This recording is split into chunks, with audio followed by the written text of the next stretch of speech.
The wind had teeth that night. It cut through the Walmart parking lot in Muncie, Indiana, the kind of December cold that makes every breath feel like glass. The streetlights buzzed and flickered, casting long shadows over patches of dirty snow and frozen slush.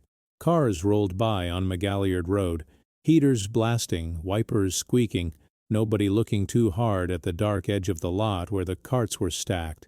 That's where she was. An elderly woman sat on the curb beside the cart corral, hunched like she was trying to fold herself smaller than the cold. Her coat was thin, the kind you wear when you're just running to the mailbox. Not the kind you wear when you've been left outside. A plastic grocery bag was wrapped around one foot, the other foot bare in a slipper that had gone soggy hours ago. Her hands shook so badly she couldn't keep them still. And there was a piece of cardboard on her lap, held down with trembling fingers. "Don't come back." The words were thick black marker, angry and uneven, like someone wrote them fast and didn't care if the ink bled through. The woman stared at that cardboard like it was a sentence she didn't understand, or maybe a shame she didn't want to accept. Her name was Eleanor Harper. Most people called her Ellie, and the two men who had dropped her here, her own sons, had driven away without turning their heads. Now you might be thinking, who does that? Who leaves their mother outside in the cold like a broken piece of furniture? That's the question Lucas Harper was about to ask, and the answer was going to tear his life open. Because Lucas wasn't supposed to be in Muncie that night. He lived in Chicago now, had for years. A steady job, a clean apartment, a schedule that kept him busy enough to not think about what he'd left behind. He had told himself his mother was fine. He had told himself his brothers were taking care of her. He had told himself that distance was easier than guilt. But then his phone buzzed at 8:41 p.m., and one detail in a voicemail changed everything. He pulled into that parking lot 10 minutes later, tires crunching over ice, heart pounding so hard he could hear it over the heater fan. He hadn't even shut off the engine when he saw her, an old woman, alone, under a broken streetlight, holding a sign that looked like it belonged to a homeless shelter intake line, not a mother's hands. He jumped out, boots hitting slush, and ran. "Ma'am, hey, are you okay?" She flinched at his voice, like she expected a shove, not help. When she lifted her face, the light caught the lines on her skin, the dried tears on her cheeks, the bruised purple shadow along her jaw as if someone's fingers had grabbed too hard. Lucas stopped so fast he almost slipped. "Mom?" For a second she didn't recognize him. Or maybe she did and couldn't believe it. Her eyes widened, wet and gray-blue, and her mouth opened like a door that had been locked for too long. "Luke," she whispered, and the way she said it, like his childhood nickname was a prayer, made his throat close. He dropped to his knees in the snow without caring that his jeans were soaking through. He took her hands, and they were icy, stiff, shaking like leaves. "What happened?" he demanded, already furious, already scared. "Why are you here? Where are Derek and Shane?" Eleanor's gaze flicked away toward the road, toward the dark, toward anywhere but the truth. Her lips moved, but no sound came out at first. Then she swallowed hard and said, They said I can't go back." Lucas stared at the cardboard sign, and for a moment he couldn't process it. The words didn't belong to her life, not to the woman who packed his lunch in brown bags with little notes, who kept a porch light on until every kid in the neighborhood got home. He looked down, and that's when he saw the detail. Eleanor was clutching something tight in her fist, something small and metal, half hidden under the sleeve of her coat. It glinted under the streetlight every time her hand trembled. A key. Not a house key. A safety deposit box key. The kind banks attached to a red plastic tag with a number on it. Lucas's breath caught. "Mom, what is that?" Her fingers tightened around it, like it was the last thing she owned that couldn't be taken away. She leaned in, voice barely above the wind. Don't let them find it," she said. "They think I'm confused. They think I forgot." Lucas felt a cold deeper than the weather crawl up his spine, because that key meant something. It meant she had kept something secret, something important enough that her own sons would dump her outside, rather than risk her walking back inside with it. Lucas pulled off his jacket and wrapped it around her shoulders. He tried to lift her, but she winced, and he saw the way she guarded her ribs. "Did they hurt you?" he asked, softer now, controlled, like he was holding a lit match over gasoline. Eleanor's eyes filled again. She didn't answer. She didn't have to. Lucas looked around the parking lot, the way people were walking past with carts full of groceries, the way nobody met his eyes, the way America can see suffering and keep moving. If you've ever wondered what you would do if you saw someone abandoned like that, what you would say, what you would feel, Lucas was living it. And right then, he made a promise to his mother, out loud, so she could hear it over the wind. "I'm here," he said. "You're not going back to that. Not tonight, not ever." Eleanor's chin trembled. "Luke, I don't want trouble." "I don't care," he said, and then he caught himself, because he did care. About her heart, about the way fear had been planted inside her. He took a breath and corrected it, steady. "I mean, I won't let them do this to you again." He helped her into the truck, cranked the heat, and watched her hands slowly start to thaw. But even as her fingers loosened, she never let go of that key, and Lucas couldn't stop staring at it, because he knew, deep down, that it was the reason she had been thrown out. What he didn't know yet was who had convinced his brothers to do it, or how long they'd been planning it, or what was locked away behind that little piece of metal. So before we go any further, hit like and subscribe if you want stories that remind you what family should be, and what happens when people forget. And tell me in the comments where you're watching from tonight, because I read those, and I want to know who's here with Eleanor and Lucas in this moment. Now, let's go back, because this didn't start in a Walmart parking lot. It started years earlier, with a porch light that Eleanor never turned off, and two sons who learned to love money more than the woman who raised them. And Lucas still didn't know what his mother had been hiding in that safety deposit box. Eleanor Harper's house sat on South Walnut Street, a little white bungalow with a porch that sagged just a bit in the middle. The paint peeled near the steps and the mailbox leaned, but the window boxes were always filled in spring, and the porch light was always on at night. That light was Eleanor's rule. "Porch light stays on," she used to say, tapping the switch with the back of her knuckles like it was a vow. "Even if you're late, even if you're grown, even if you're mad at me, light stays on." Lucas remembered that light from when he was 5, barefoot on the porch watching his dad's truck pull into the driveway after a long shift at the factory. His father, Frank Harper, would step out smelling like metal and oil, shoulders tired, hands rough. Frank wasn't a loud man. He didn't give speeches. He just showed up. On Sundays he'd fry eggs, flip pancakes, and make the boys sit at the table even when they wanted to run outside. He'd stare at them over his coffee and say one sentence like it was enough to build a life on. "Respect your mama," he'd say, "because one day she's all you'll have." Eleanor was the soft place in the middle of the storm. She worked part-time at the library and kept the house running like it mattered. Not fancy, just steady. She labeled everything. Bills in one envelope, school papers in another, Christmas ornaments wrapped in newspaper with notes. Handle with care. And for each boy, she kept a shoebox. Lucas's shoebox had his kindergarten drawing of a rocket, his first baseball card, and a photo of him missing his front teeth, grinning like he owned the world. Eleanor would open those boxes sometimes when the house was quiet, like she was checking on the past. Derek and Shane laughed at it when they got older. "Why do you keep junk?" Derek would say, smirking. Eleanor would smile, patient. "Because it's not junk to me." Back then, the 3 brothers were just boys in one small house, sharing a bedroom, arguing over the last Pop-Tart, making plans they didn't understand yet.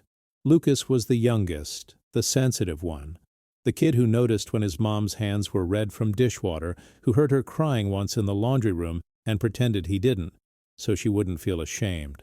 Derek was the oldest, the leader, the one who talked big and wanted more. Shane was the middle, the one who followed Derek but hated feeling second best. Eleanor tried to hold them all the same, but life didn't. When Lucas was 16, Frank collapsed at the factory. A heart attack. Quick. No warning. One day he was flipping pancakes. The next day there was a suit hanging on the back of a chair and a casserole dish from a neighbor on the counter. Eleanor stood at the funeral in a black coat that didn't fit right and held herself together with sheer stubbornness. The boys watched her, confused by their own anger. Shane punched a wall and split his knuckles. Derek stared at the casket like he wanted to fight it. Lucas cried in the bathroom because he didn't want anyone to see. Afterward, when people stopped bringing food and the phone calls slowed, Eleanor had to become both parents. She cleaned houses for extra money. She clipped coupons. She kept the porch light on even when the electric bill scared her. And she never complained. If the boys were hungry, she ate toast. If they needed new shoes, she wore hers until the soles were thin. If they needed a ride, she drove them even when her back hurt. That's what she taught them without preaching. Sacrifice looks like quiet. Love looks like showing up. And dignity is something nobody gets to take from you. Unless you let them. One night, years later, Lucas would remember standing in the kitchen while Eleanor stirred a pot of chili, humming along to an old radio station. He had asked her, out of nowhere, "What do you want when you get old?" Eleanor didn't even look up. "Respect," she said simply. "Not pity, not a show, just respect." Lucas had laughed a little. "That's it?" She finally turned, wooden spoon in her hand, eyes steady. "I don't want revenge. I want respect." It sounded like a small sentence, but it was the whole story. And Lucas didn't realize then how much that sentence would matter until the day he found her shaking under a streetlight, holding a key and trying to stay dignified, while her own sons treated her like she was nothing. Because somewhere between Frank's death and that night in the parking lot, Derek and Shane forgot the porch light rule, and Eleanor was about to pay for it. Lucas left Muncie the way a person escapes a house that's slowly filling with smoke, not because he didn't love his mother, because staying made him feel like he was drowning. After Frank died, the house changed. Not the walls, not the porch light, but the air. Everything felt heavier. Bills on the counter. Eleanor's shoulders tighter. Derek's voice sharper. Shane's moods darker. Derek became the man of the house in his own mind. He took over conversations with the bank, with the insurance company, with anyone who would listen. He started saying things like, "Mom doesn't need to worry about that," as if Eleanor was suddenly too fragile to handle her own life. At first, Eleanor let him. She was tired, she was grieving, and she loved her sons enough to accept help, even when it came with control attached. Lucas watched it happen like someone watching a knot tighten. He tried to talk to Derek once in the driveway. "You're not Dad," Lucas said. Derek laughed, but there was no humor in it. "Someone has to be." Shane took Derek's side, not because he believed in Derek's leadership, but because being loyal felt safer than being alone. And Lucas? Lucas started working. School during the day. A part-time job at a diner at night. He told himself he was helping, that every paycheck mattered. But what he was really doing was building an exit. When he got accepted into a community college program in Illinois, Eleanor cried, not because she wanted him trapped in Muncie, because she knew what it meant. It meant he was choosing his future. It also meant she was losing her youngest, the one who still looked at her like she mattered. She packed his bags anyway, folded his shirts, put a small Bible in the side pocket even though Lucas wasn't sure what he believed, tucked a handwritten recipe card into his duffel. Ellie's chili, like she could protect him with a taste of home. The day he left, she stood on the porch in a sweater and waved until his car turned the corner. The porch light stayed on. For a while, Lucas called every Sunday, then every other Sunday, then once a month. It wasn't cruelty, it was life. A new city, new friends, a new job as an EMT trainee, then a paramedic. Shifts that ran long, nights that blurred together. And every time his phone buzzed with Mom on the screen, he felt two feelings at once, love and guilt. Because when he talked to her, he heard what he didn't want to admit. Her breathing was heavier. Her laugh was quieter. She said, "Oh, it's nothing too often." And whenever he asked about Derek and Shane, She answered carefully, like she was walking across ice. "They're busy," she would say. "You know how it is." One Thanksgiving, Lucas didn't come home. He said he couldn't get off work. That was true. But it was also true that he didn't want to sit at that table with Derek's smug jokes and Shane's silence, pretending everything was normal. Eleanor didn't complain. She just said, "I understand, honey." And then, in a softer voice, "But I miss you." After that, Derek started helping with the calls. If Lucas called and Eleanor didn't answer, Derek would text back, "Mom's asleep." "She's fine." If Lucas asked to speak with her, Derek would say, "She's tired. Don't stress her out." At first, Lucas believed him. Then he noticed something. Eleanor stopped leaving voicemails. She used to. Little rambling ones. "Hi, Luke. Just calling to say good night. It's raining here. Be safe." Those stopped. When Lucas called, sometimes it went straight to voicemail after one ring, like the phone had been taken. He asked Derek about it. Derek got annoyed. "You act like we're holding her hostage," Derek snapped. "She's old, Lucas. She forgets to charge her phone, that's all." Lucas wanted to push harder, but pushing meant conflict, and conflict meant facing the possibility that something was wrong, something he had ignored. So he did what a lot of people do when the truth scares them. He stayed busy. He sent money sometimes. Not much, but enough to tell himself he was helping. He mailed a birthday card every year with a photo of Chicago skyline printed on the front, like a postcard from a different life. And he told himself his mom was safe because she had Derek and Shane, until the winter that everything changed. It started with a text from Shane. Just 2 words. "Call me." Lucas called. No answer. He called again. Still nothing. He tried Derek, straight to voicemail. And then, at 8:41 p.m., on a Wednesday, his phone buzzed with a voicemail from a number he didn't recognize. When he played it, he heard his mother's voice. Not calm, not cheerful. Thin, shaking, whispering fast like someone was standing nearby. "Luke," Eleanor said, and there was panic wrapped in her breath. "If you get this, don't call them, please. Just come and listen to me." A door slammed in the background. Then Eleanor's voice dropped even lower. "The key is—" and the message cut off. Lucas sat in his apartment in Chicago, staring at his phone like it had turned into a weapon. A door slam, a whisper, and a sentence that didn't finish. In that moment, guilt stopped being a quiet ache and became something sharp, because Lucas finally understood what he'd been avoiding. Distance doesn't protect you from regret. It just delays it. And as he grabbed his coat and keys and ran for the door, Lucas still didn't know if he was driving to save his mother or driving to arrive too late. In Muncie, the person who changed the Harper family didn't look like a villain. She didn't wear a mask. She didn't shout in the street. She didn't even raise her voice much. Her name was Karen Mills, and she wore blazers like armor. Karen wasn't related to them by blood. She was Derek's girlfriend at first, then his wife, and later, quietly, she became the person who handled things. She worked in the office of a local property management company. Not a big corporate tower, just a brick building downtown with frosted glass doors and a keypad lock. She knew leases. She knew paperwork. She knew how to sound polite while squeezing people. And she had a way of speaking that made cruelty sound like common sense. Derek met her at a Chamber of Commerce mixer after he got a job selling insurance. He came home that night talking fast, excited, like he'd found a shortcut out of ordinary life. "She's smart," he told Eleanor. "She knows people." Eleanor smiled, wary but kind. "That's nice."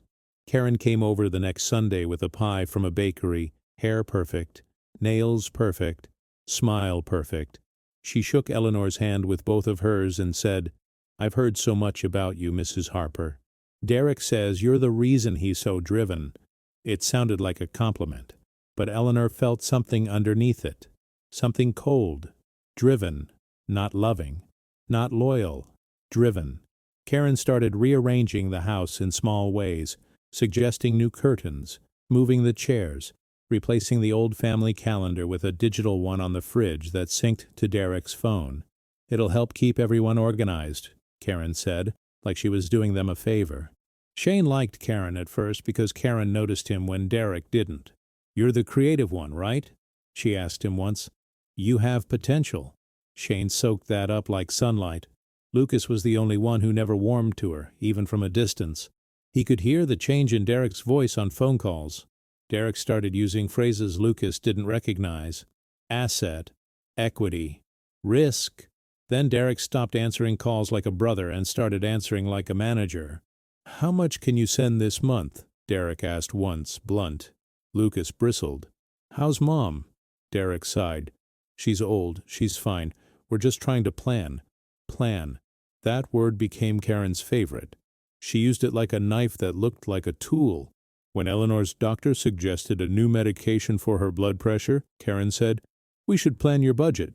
Fixed income, right?" When Eleanor mentioned she wanted to replace the front steps because they were slippery, Karen smiled. "We should plan for priorities." When Eleanor said she missed Lucas and wished he'd visit, Karen patted her hand. "We should plan something special. When it's convenient." Convenient for who? Over time, Karen began to filter everything. She helped Eleanor with mail. She organized documents. She offered to set up autopay for bills so Eleanor wouldn't forget. Eleanor didn't like it, but she didn't want to fight. After Frank died, Eleanor had promised herself she wouldn't lose her sons to bitterness. She believed kindness could fix things, and Karen used that kindness like a weakness. One afternoon, a neighbor named Mrs. Pauline Ritter saw Karen loading boxes into her SUV. "Moving?" Pauline asked. Karen laughed. "Oh, no, just cleaning up. Eleanor has so much clutter." Clutter. That's what Karen called Eleanor's shoeboxes. She tossed old photos into a plastic bin like they were expired coupons. She rolled her eyes at Eleanor's recipe cards. She said things like, "Sentimental stuff keeps people stuck." Derek backed her up. "Mom, you don't need all that," he said, grabbing a stack of letters and shoving them into a trash bag. Eleanor's voice shook. "Those are from your father." Derek didn't even pause. "He's gone." Lucas wasn't there to stop it. And Shane watched and didn't speak because silence had become his habit. Karen didn't just take objects, she took authority. She convinced Derek that Eleanor was slipping, that she was confused, that it was irresponsible to let her handle money, and Derek wanted to believe it because it made him feel justified. Then Karen did what she did best. She made cruelty sound like responsibility. "We need power of attorney," Karen said one night at the kitchen table, voice calm, pen in hand. "It's standard. It's for her protection." Eleanor frowned. "Why would I sign that? I can still—" Karen smiled gently, like Eleanor was a child. "Of course you can. This is just in case. So nobody can take advantage of you. Nobody. Except the person holding the pen." Eleanor hesitated. Derek leaned forward, voice harder.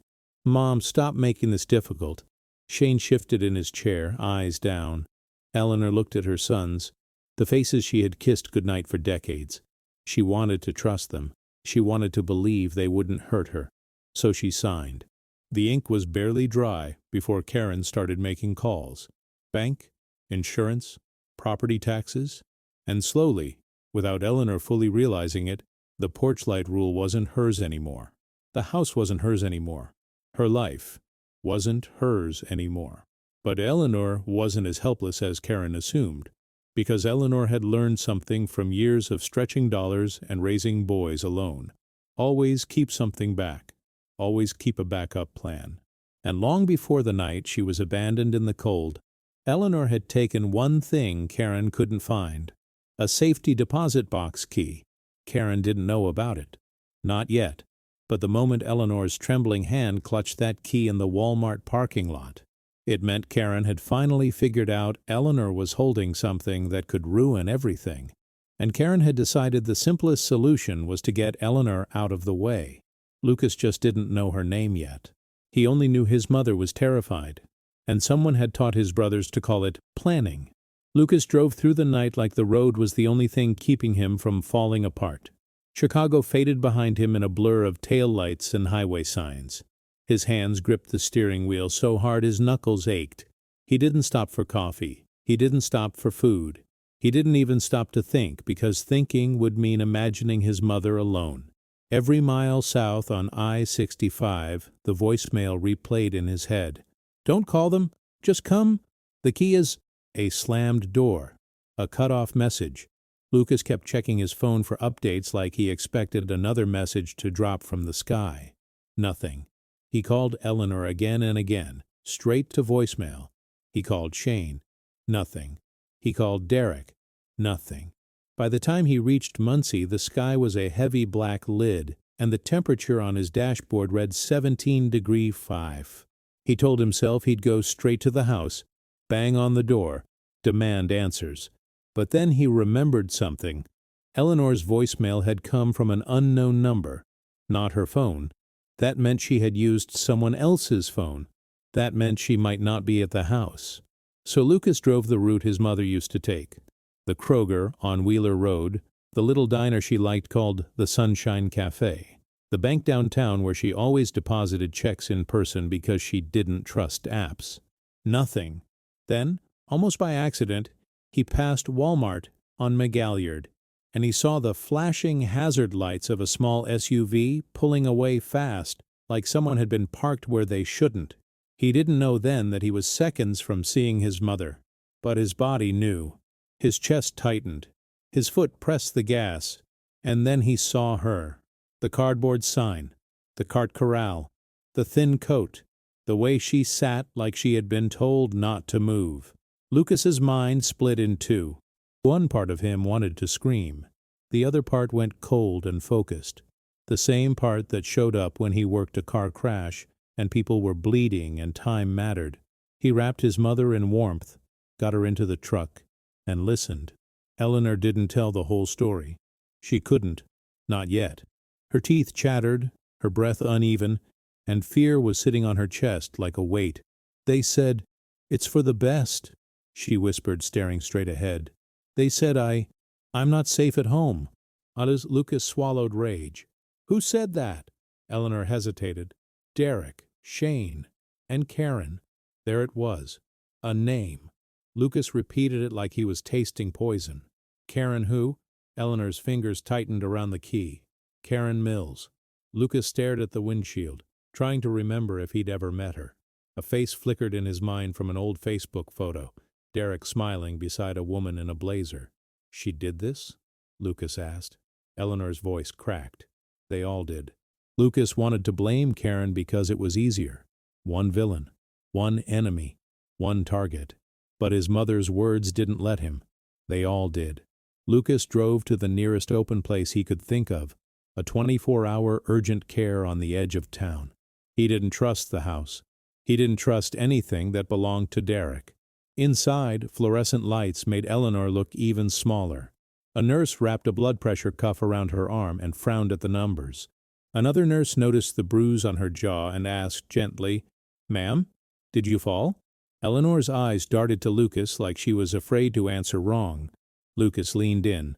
"Tell them the truth, Mom." Eleanor's lip trembled. I didn't fall."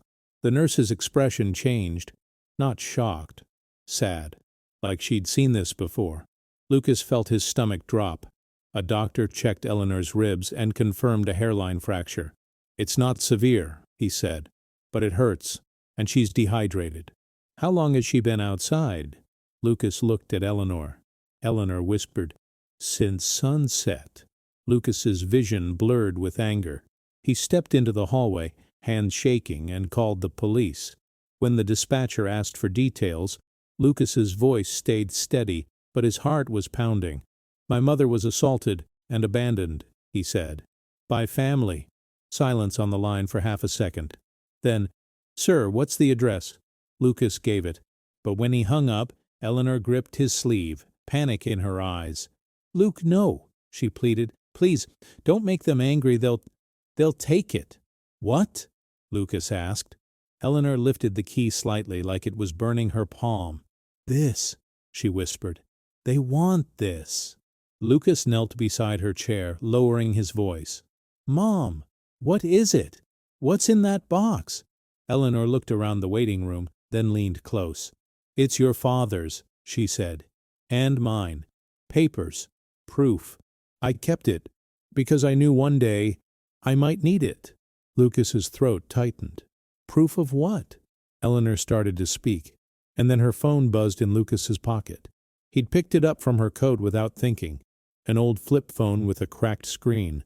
The caller ID flashed one word, Derek. Lucas stared at it, heartbeat loud in his ears. Eleanor's eyes widened. Don't answer, she whispered. Lucas answered anyway. Where is she? Derek's voice snapped through the speaker. No hello, no concern, just possession. Lucas's jaw clenched. She's with me. She's safe. A harsh laugh. Safe? From what? From her own confusion? Lucas, you don't know what you're doing. Lucas looked at his mother, sitting under fluorescent lights, bruised and shaking. I know exactly what I'm doing, he said. I'm taking care of my mom. Like you didn't. Derek's tone sharpened. Bring her back. Now. Lucas's voice went calm. Dangerous. No. On the other end, a pause. Then Derek said something that made Lucas's blood run colder than the night air. If she has that key, tell her to give it back. Lucas's eyes narrowed. So, you do know about it. Derek didn't answer directly. Instead, he said, quieter, Karen says you need to stop interfering. Lucas stared at the phone like it was a confession, because now the picture was clear. This wasn't an accident. This wasn't a misunderstanding. This was a plan. And Lucas was standing in the middle of it. He ended the call and turned to Eleanor. Mom, he said, voice firm but gentle, we're going to the bank in the morning. Eleanor's eyes filled with fear. Luke, we're going to open that box, he said. And whatever is inside, we're going to use it to end this. Eleanor swallowed, trembling. Outside the wind kept blowing. But inside Lucas's chest, something stronger was rising. Not just anger, purpose. And he still didn't know what that key would reveal. But he knew one thing. His mother had survived too much to be thrown away now. Morning came gray and bitter. The kind of winter morning where the sky looks like dirty cotton and the snow isn't pretty anymore. It's just frozen grime piled on curbs. Lucas drove Eleanor to a small motel off the highway first because he needed a place Derek couldn't walk into. He checked in under his name and paid cash. It felt paranoid, but after hearing Derek's voice, he didn't trust anything.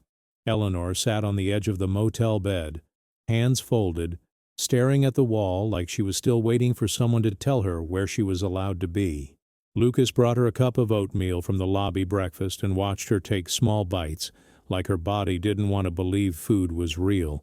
You should rest, he told her. Eleanor shook her head. If I rest, I'll forget, and then they'll win. Lucas sat beside her. You're not forgetting. Not today. Eleanor looked at him, eyes tired. You came so fast. Lucas swallowed hard. I should have come sooner. Eleanor reached out and touched his cheek, the way she used to when he was sick. Her hand was warmer now, but still fragile. Don't punish yourself, she whispered. They already did enough of that. At 9:02 a.m., Lucas drove them downtown to First Merchants Bank, the one with the brick facade and the flag out front. Eleanor stared out the window as they passed streets she'd walked for years, but everything looked different now, like the town had turned its back on her too. When they stepped inside, the warmth hit them, along with the smell of carpet and paper and coffee from the employee break room. A line of people waited at the teller windows. Christmas decorations still hung in the lobby, plastic holly and a fake tree that felt wrong in the middle of what was happening. Eleanor kept her hand in her coat pocket, gripping the key. Lucas approached the front desk. We need to access a safety deposit box, he said. The bank employee, a woman named Trina according to her name tag, smiled politely. Sure. Do you have your key and ID? Eleanor pulled out the key and Trina's expression flickered. Recognition, maybe. Mrs. Harper? Trina asked softly. Eleanor's shoulders stiffened. Yes. Trina's smile became careful. I'm going to need to get my manager. Lucas's stomach tightened. Why? Trina glanced around like she didn't want anyone to hear. There's a note on the account. Lucas felt heat rise in his face. What kind of note? Trina didn't answer. She disappeared through a door. Eleanor's breathing picked up. Luke. It's okay, Lucas said, though he didn't feel okay. A few minutes later, a man in a suit came out. He had thinning hair and a practiced calm. Mrs. Harper, he said. I'm Mr. Baines, branch manager. Can we speak in my office? Lucas followed, jaw clenched. Inside the office, Mr. Baines closed the door and sat behind his desk. He looked at a computer screen, then at Eleanor. Mrs. Harper, he began. We received legal documentation stating that access to your safety deposit box is restricted. Lucas leaned forward. Restricted by who? It's her box. Mr. Baines kept his voice neutral. A power of attorney was filed. Lucas's eyes snapped to Eleanor. Eleanor's face went pale. I didn't understand what I signed. Mr. Baines nodded slightly, like he'd heard that too. The documents give Mr. Derek Harper authority over certain accounts and assets. Lucas's hands curled into fists. So Derek can block his own mother from her own box? Mr. Baines hesitated. Technically, yes. Eleanor's fingers tightened around the key. But that box, that's mine, she whispered, like she was trying to convince herself. Mr. Baines cleared his throat. There's also a standing instruction from the power of attorney holder that if you appear, we are to contact him. Lucas's head snapped up. You called him. Mr. Baines didn't deny it. We have to comply. Lucas stood so fast his chair scraped. No, you don't have to comply with abuse. Mr. Baines's face stayed calm, but his eyes shifted. Sir, I'm not here to debate. I'm here to follow procedure. Procedure. Lucas recognized that word from too many systems that hurt people.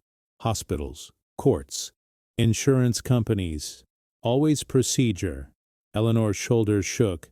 Luke, it's okay. Just leave it. Lucas looked at her, and he saw something deeper than fear. Shame. The kind of shame that comes when someone convinces you that asking for your own life back is making trouble. Lucas crouched beside her chair. Mom, listen to me. You did nothing wrong. Eleanor's eyes filled. They said I'm a burden. Lucas's throat tightened. You're not. He turned back to Mr. Baines. Is there any way for her to revoke that power of attorney? Mr. Baines pursed his lips. That would require legal counsel, a new document, possibly a physician's evaluation, if there's a claim of diminished capacity. Lucas's mind raced. And until then, Mr. Baines spread his hands slightly. Until then, the box remains restricted. Lucas felt like the floor shifted under him.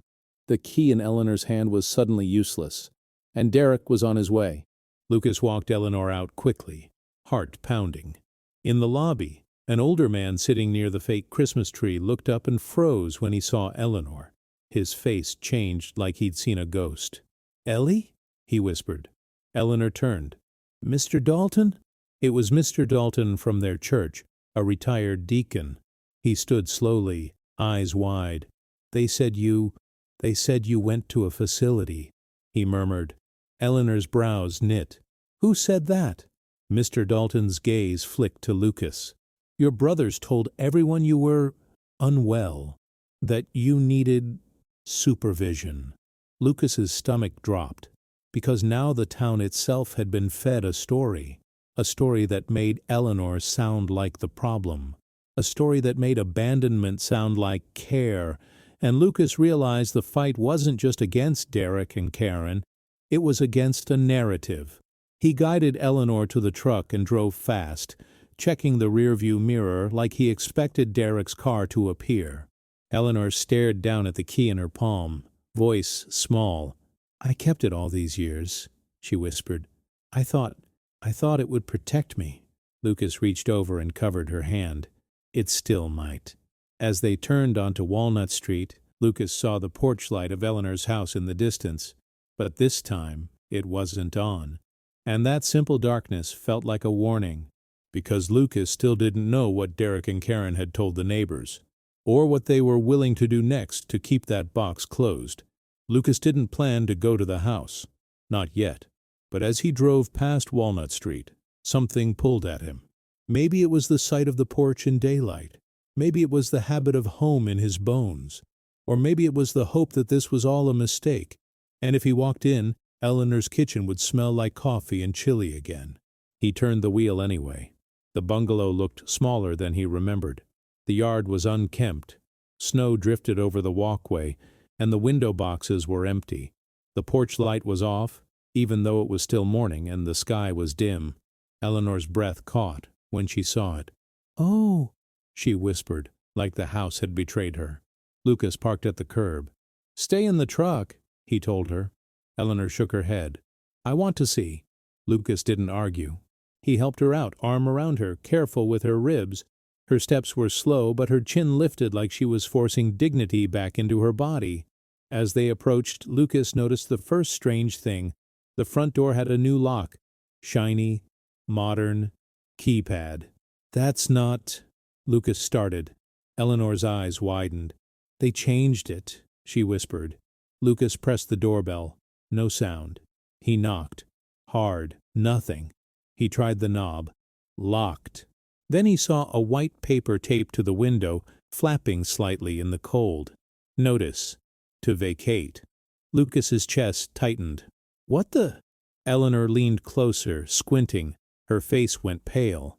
"It's an eviction," she whispered. Lucas ripped the paper down and read it. Property Management Group. Past due balance. Court date already scheduled. It was signed and dated. 2 weeks ago. 2 weeks. Lucas turned to Eleanor. "Mom, did you know about this?" Eleanor shook her head, eyes shiny. "No." "I pay my bills." Lucas's mind flashed back to Karen handling mail. "Organizing." He felt sick. He heard footsteps behind him. A neighbor's door creaked open across the street. Mrs. Pauline Ritter stood there in a robe and slippers, hair in curlers, staring like she wasn't sure what she was seeing. "Ellie," Pauline called out, voice trembling.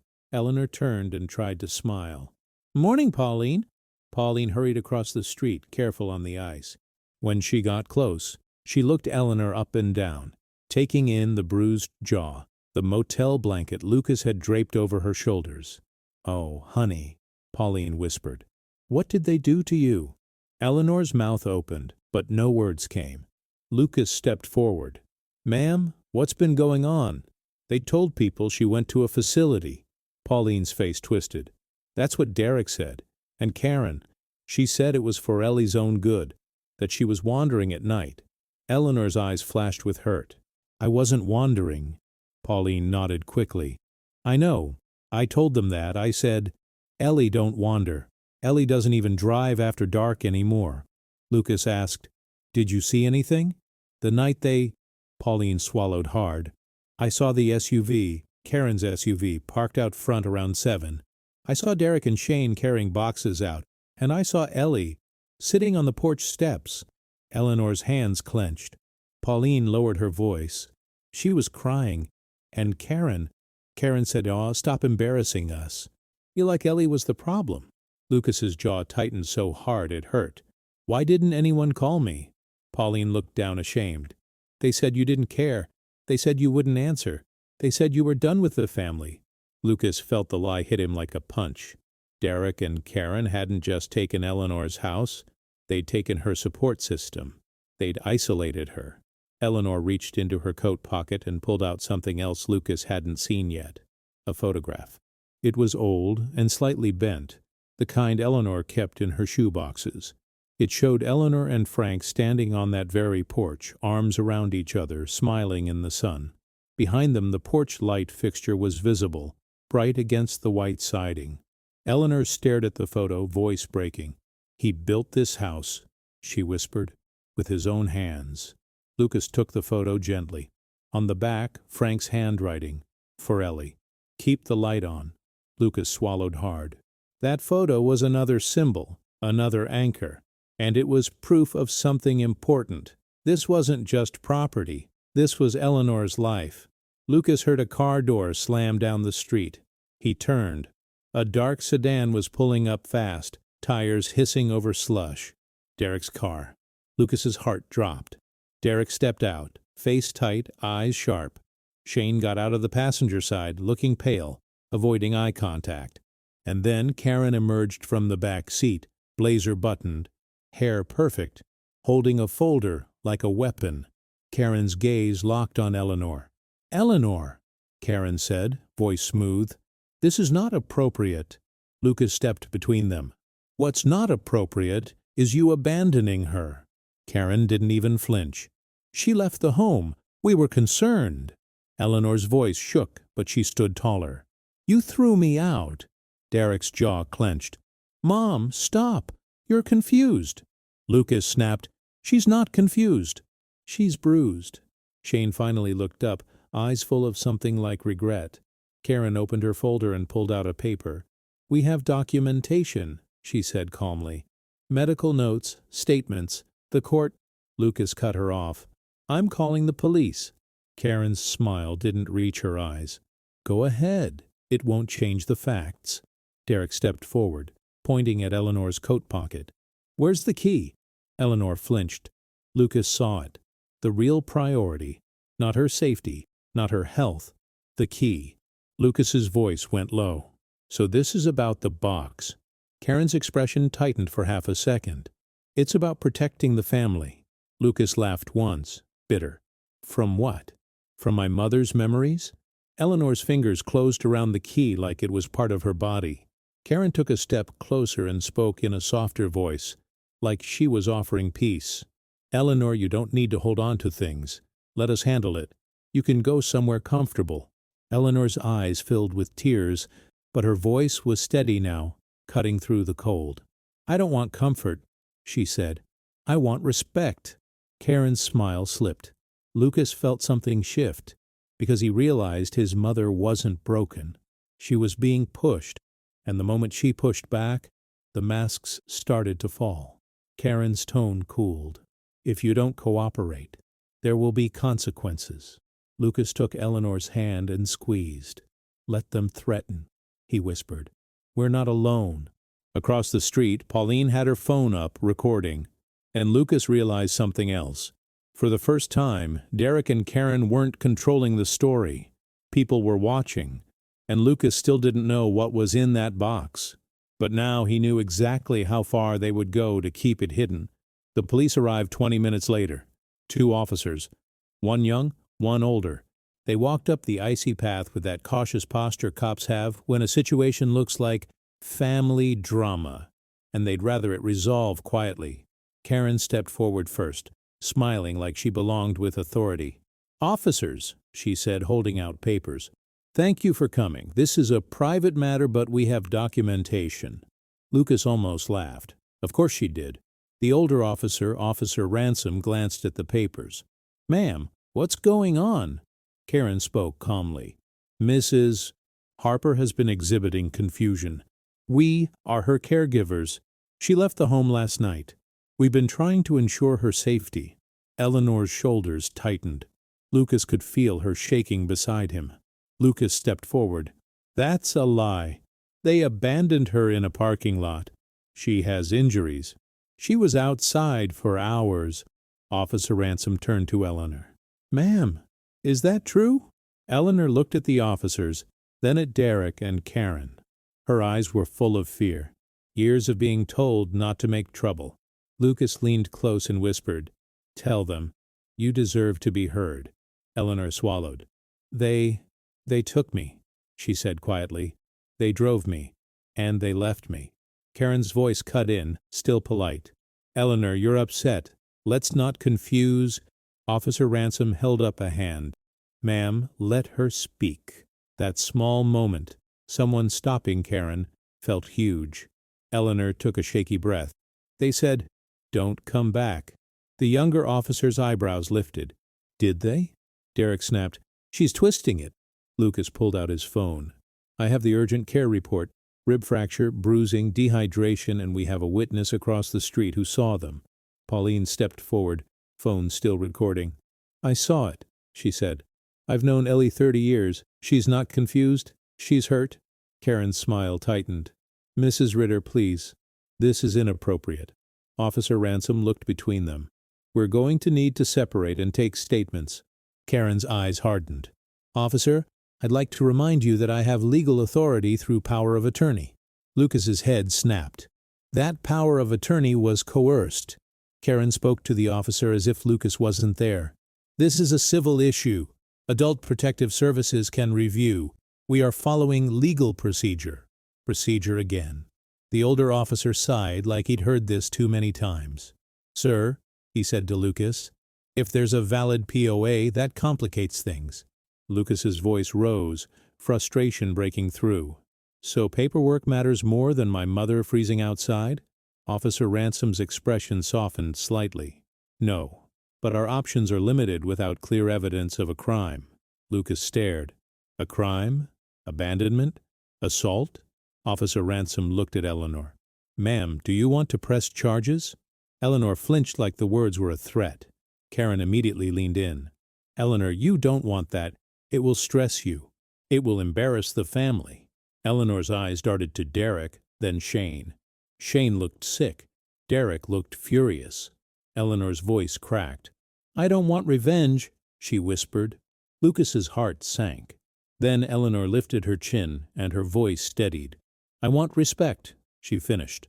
Lucas felt proud and broken at the same time. Officer Ransom nodded slowly.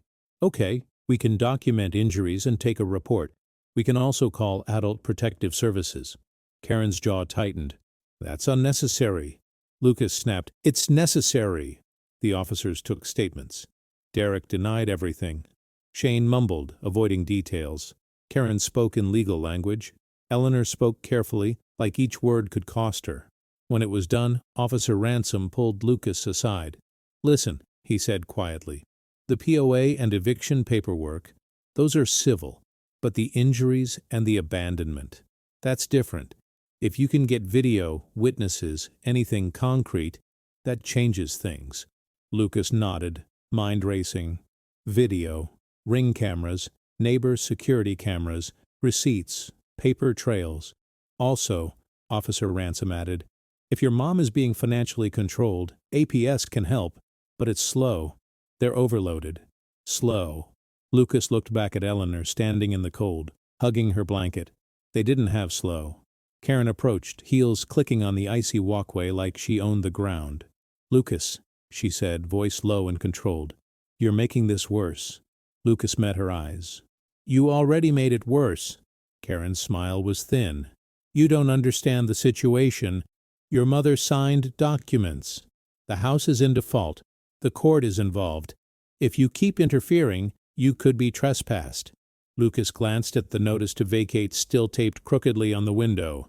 You're evicting her, he said. Karen's eyes didn't blink. We're transitioning her. Lucas laughed bitterly. That's not a transition. That's theft. Karen leaned closer, voice barely above a whisper. Give us the key, and this all calms down. Lucas's skin prickled.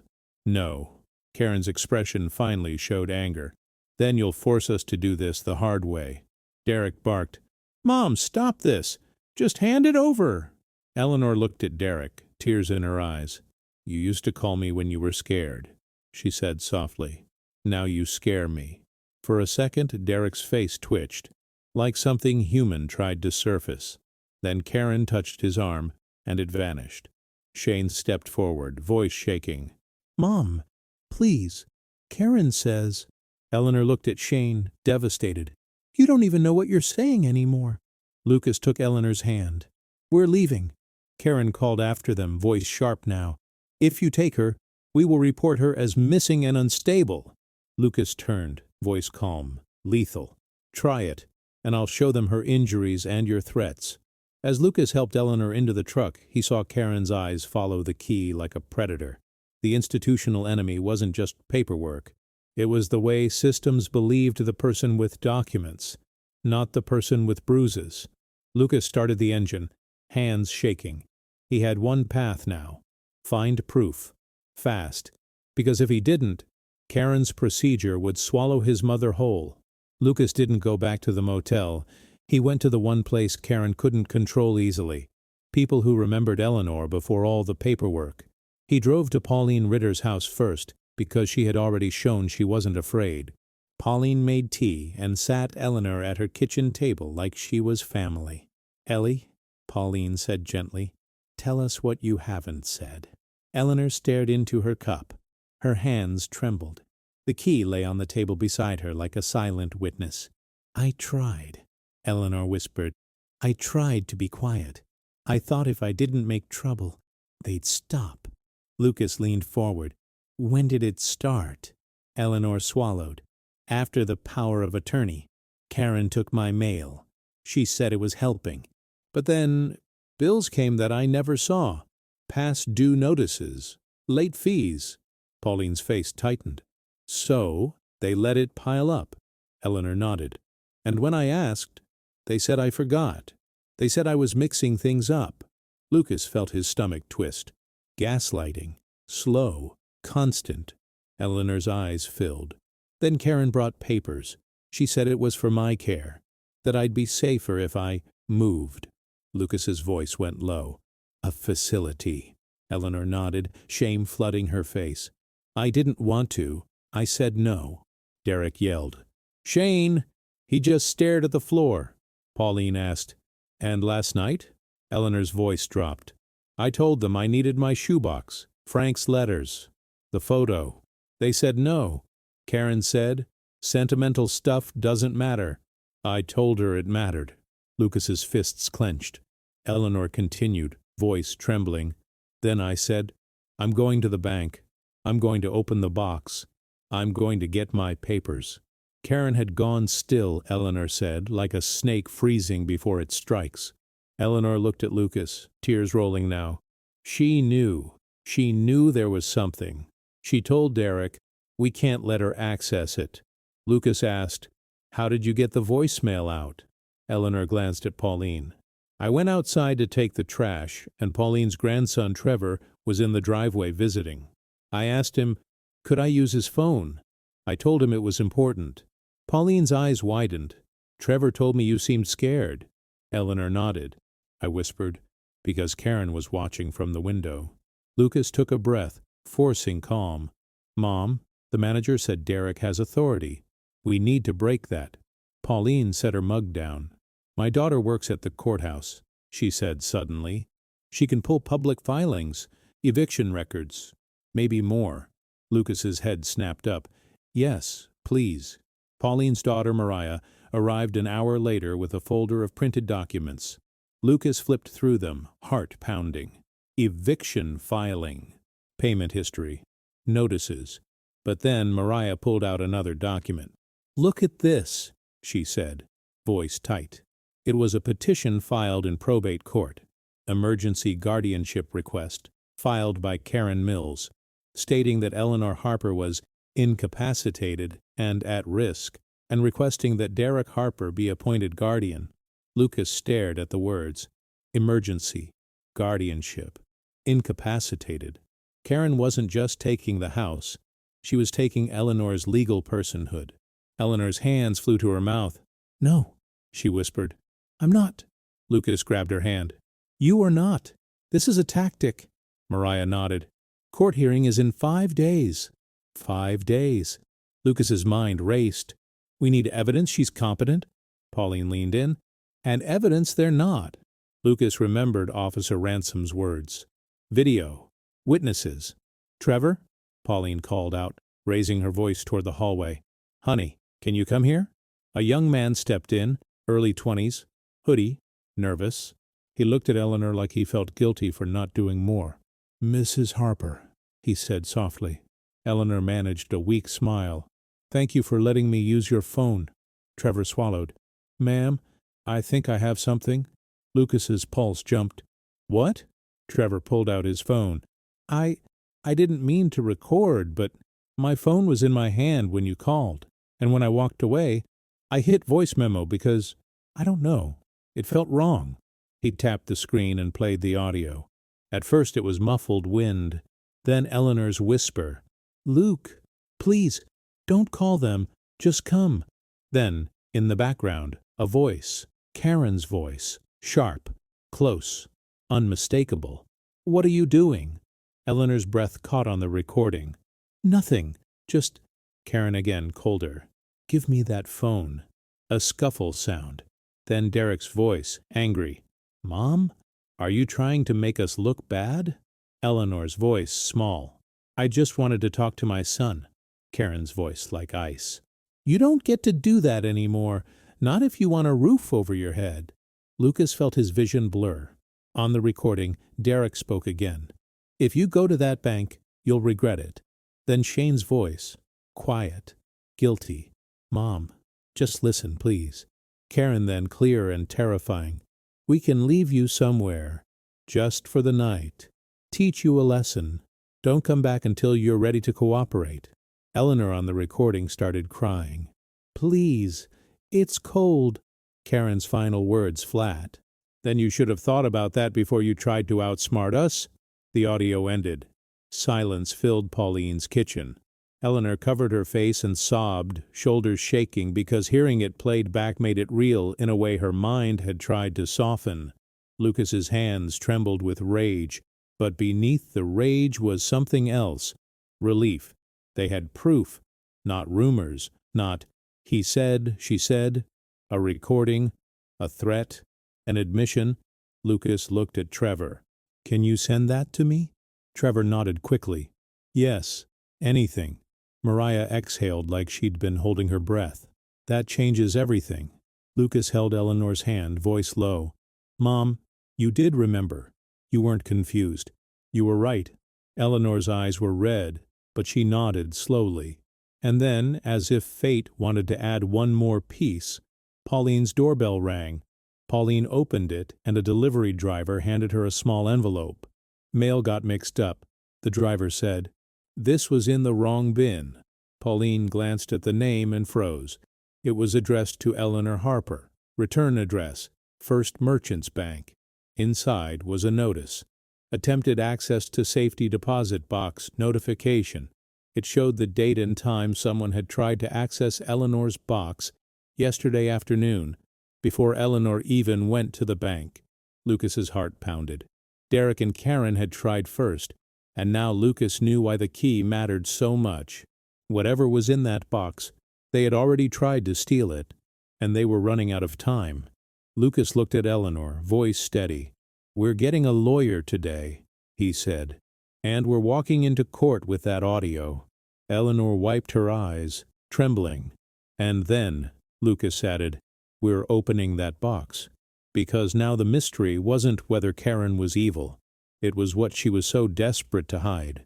Lucas found an attorney that afternoon, an older woman named Denise Alvarez, who ran a small practice near downtown. Denise didn't blink at the story. She didn't act surprised. She acted angry. "I've seen this," Denise said, tapping Trevor's audio transcript with a pen. "Families weaponize paperwork. They isolate the elder. They take control, and they count on shame to keep the victim quiet." Eleanor sat in Denise's office with her hands folded, like she was afraid to take up space. Denise leaned toward her. "Mrs. Harper, I need to ask you something plainly. Do you understand what's happening?" Eleanor nodded, voice small. "They want my house. They want control." Denise's eyes softened. "And do you want them to have it?" Eleanor's jaw tightened. "No." Denise nodded. "Good. That's capacity." Lucas felt a weight shift. Not gone, but moved. Denise filed an emergency motion to suspend the POA and oppose guardianship, citing coercion and abuse. She also contacted Adult Protective Services and arranged a physician evaluation for Eleanor. But Denise warned Lucas. "Court is in 5 days," she said. "They will come at you hard. They'll paint you as the estranged son who showed up to cause drama." Lucas nodded. "Let them." Denise looked at the key. "The box. If it's restricted, we need a court order to access it, unless Eleanor is still listed as primary, and the POA can be challenged quickly." Lucas's jaw clenched. "They already tried to access it." Denise's eyes sharpened. "Then whatever is in there is important." That night, Lucas sat with Eleanor in the motel room, going through memories like they were building a map. "What could Dad have left?" Lucas asked. Eleanor stared at the ceiling. "Frank was quiet. But he wasn't foolish. Before he died, he told me, "Ellie, if anything happens, don't trust anyone who suddenly wants to help too much." Lucas swallowed. Did he think someone would do this? Eleanor's voice broke. He knew Derek's hunger. He saw it even when Derek was a boy. Lucas sat up, heart pounding. What did Dad do? Eleanor hesitated, then reached into her purse and pulled out the bent photo again. She turned it over. Lucas hadn't noticed the writing before because it was faint. Behind Frank's message, in smaller handwriting, was a number. Box 214, Eleanor whispered. That's the box number. And there's another number. Lucas leaned closer. It was a combination code. Not for the bank. For something else. A safe. Maybe. Eleanor looked at Lucas, fear and determination mixing. There's a safe in the basement, behind the furnace. Frank built it into the wall. Lucas froze. Mom, why didn't you tell me? Eleanor's eyes filled. Because Karen started watching me. I didn't know who to trust. Lucas stood. We're going now. It was 11:30 p.m. The town was quiet, streets shining with ice under streetlights. Lucas drove to the house and parked 2 blocks away, not wanting to alert Derek. He and Eleanor walked slowly in the dark. The porch light was still off. Lucas hated that. Pauline had given Lucas a spare key she'd found years ago, hidden under an old flower pot Eleanor used to use. It still worked on the back door. Inside, the house smelled wrong. Not like Eleanor. It smelled like lemon cleaner and cold air, like someone had wiped away warmth. Furniture had been moved. Family photos were gone from the hallway. The kitchen table was bare. Eleanor's hand flew to her mouth. My pictures! Lucas felt rage. They went down to the basement. The stairs creaked. The air was colder.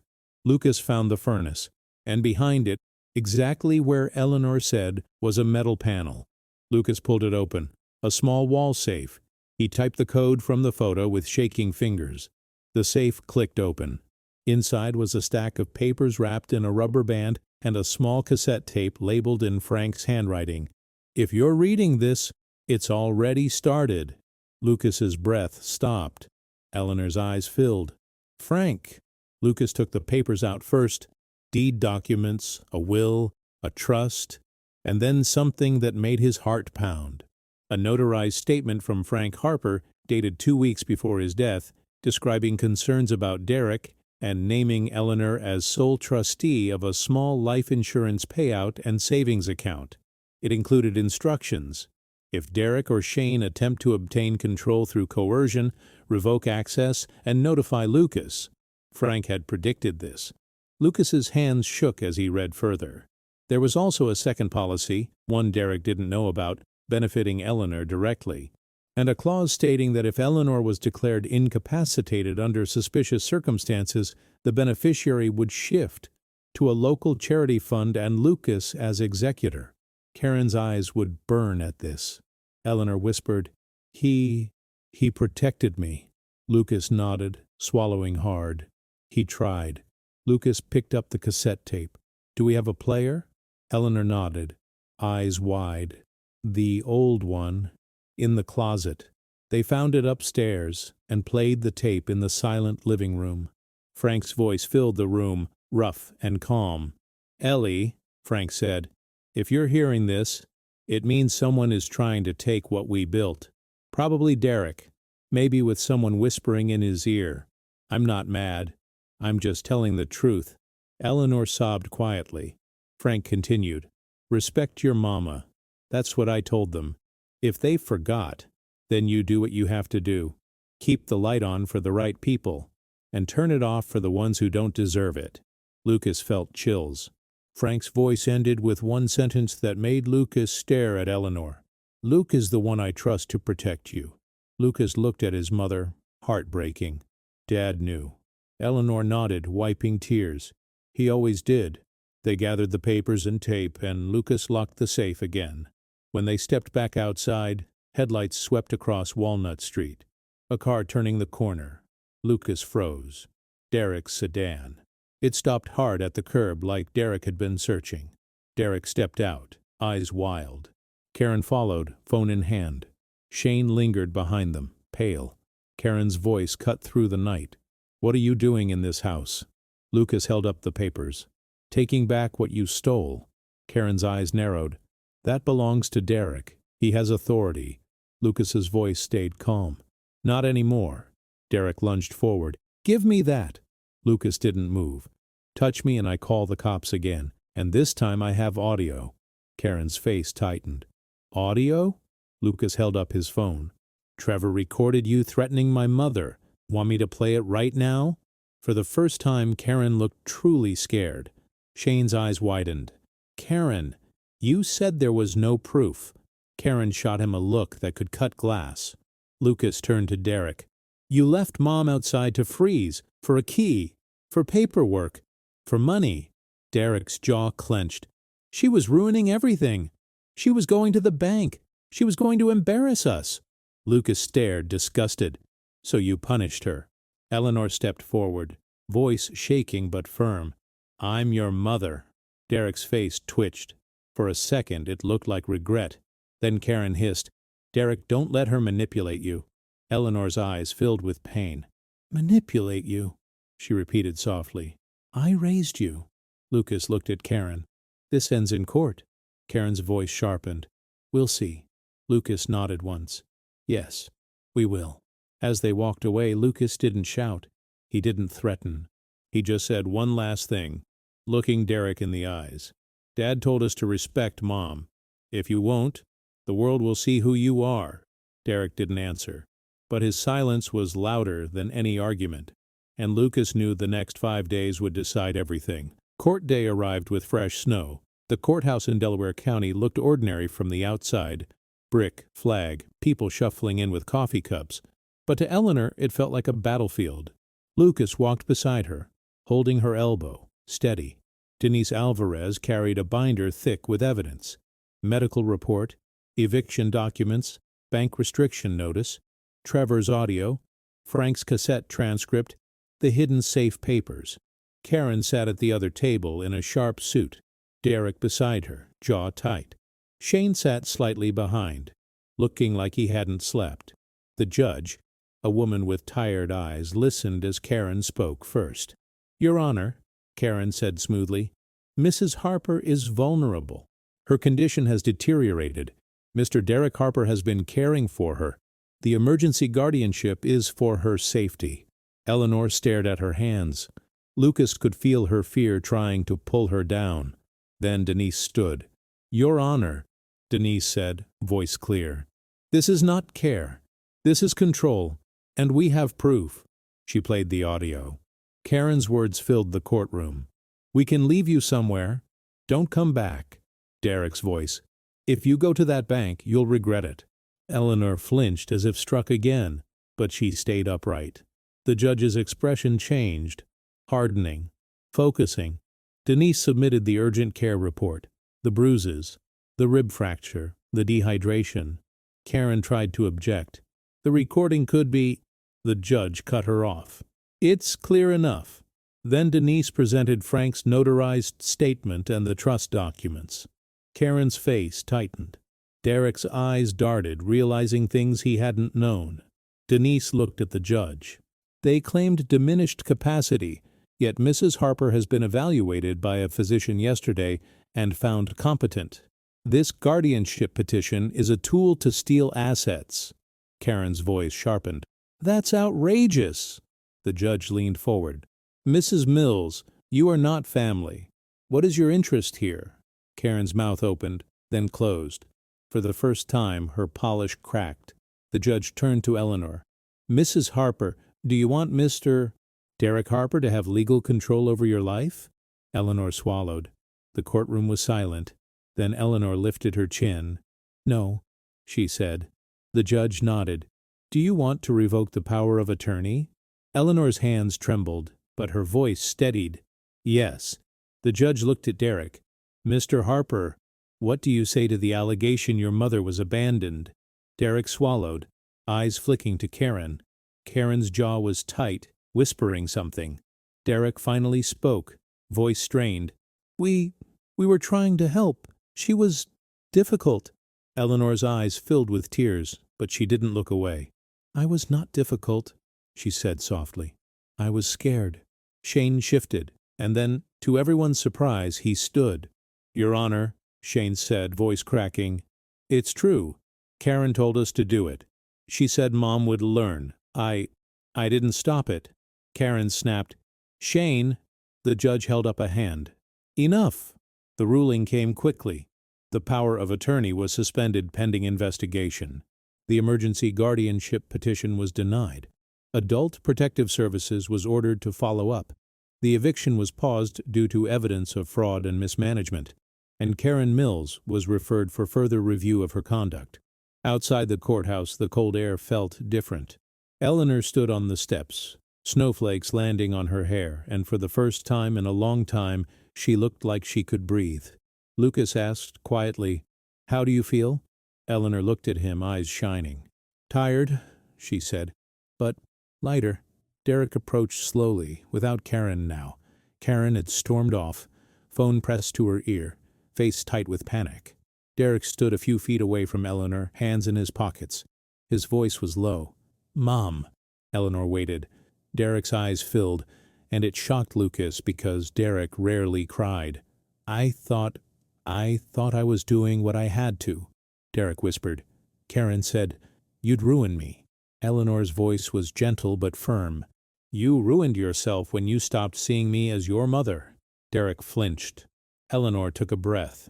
I'm not going to hate you, she said, but I'm not going to pretend. Respect is the price of being in my life. Derek nodded slowly, tears falling. I'm sorry. Eleanor didn't hug him. Not yet. She just nodded, like forgiveness was a door that had to be rebuilt. Shane came next, crying openly. Mom, Eleanor held up a hand. You will prove it, she said softly. Words are easy. That afternoon, Lucas brought Eleanor home. Not to Walnut Street yet, not until the locks were fixed and the house was safe. Pauline offered her guest room, and Eleanor accepted with quiet gratitude. In the weeks that followed, Lucas and Pauline and a few neighbors went to work. They changed the locks back. They cleaned the house. They found Eleanor's missing photos in trash bags in the garage and wiped the dust off each frame like it was rescuing a piece of her. Lucas hired a contractor to repair the porch steps and install a brighter porch light, and the first night Eleanor returned to her own living room, Lucas stood with her by the switch. Eleanor looked at the light fixture, eyes wet. Do it, Lucas said. Eleanor flipped the switch. The porch light glowed warm against the winter dark, spilling comfort onto the snow. Eleanor exhaled. There, she whispered. That's better. But Lucas didn't stop at the house, because he couldn't forget what he'd learned. How easy it was for an older person to be erased with paperwork. How quickly a community could be fooled. So Lucas used the story, not for revenge, for legacy. He started a small fund at the local community center with Pauline and Mr. Dalton from church, the Porch Light Fund. It helped seniors pay for legal counsel, repair unsafe homes, and get rides to doctor appointments without having to beg family members who treated them like burdens. They held a fundraiser at the high school gym. Local businesses donated. The news station came. Eleanor stood at a microphone, hand shaking, and spoke one simple sentence that made the whole room go quiet. I don't want revenge, she said. I want respect. People cried. People clapped. And for the first time, Eleanor's pain became something that protected others. Derek took a plea deal in the criminal case related to abandonment and injury, community service, counseling, restitution, and a protective order that kept him from controlling Eleanor's finances. Shane agreed to testify against Karen and began therapy, trying to untangle the years of being led. Karen lost her job when the investigation exposed what she'd done in other cases. Documents misfiled, elders transitioned, assets managed into someone else's hands. It wasn't dramatic. It was real. Consequences. On a quiet night months later, rain tapped the windows of Eleanor's kitchen. The smell of chili filled the air. A pot simmered on the stove, just like old times. Lucas sat at the table, and Eleanor placed 3 bowls down, one for her, one for Lucas, and one empty one at the far end. Lucas frowned. Mom. Eleanor smiled softly. For your dad, she said. He should be here in spirit. Lucas swallowed hard. Eleanor sat, hands wrapped around her bowl, and looked at the empty chair with love, not sadness. Frank kept us safe, she said. And you brought the light back. Lucas shook his head. You kept the light, he said. Even when they tried to turn it off. Eleanor reached across the table and squeezed his hand. That's what we do, she whispered. We keep it on for the right people. Outside, rain fell harder, but inside the house there was warmth. A table set. A photo of Frank back on the wall. A porch light glowing steady. So let me ask you something before we go. Have you ever seen someone older being treated like a burden, like they don't matter anymore? What did you do, or what do you wish you had done? Tell me in the comments because your story might help someone else. And if you want the next story, one that will hit you just as hard and leave you with hope, make sure you're subscribed. Because as long as we keep the porch light on, nobody has to be left in the cold.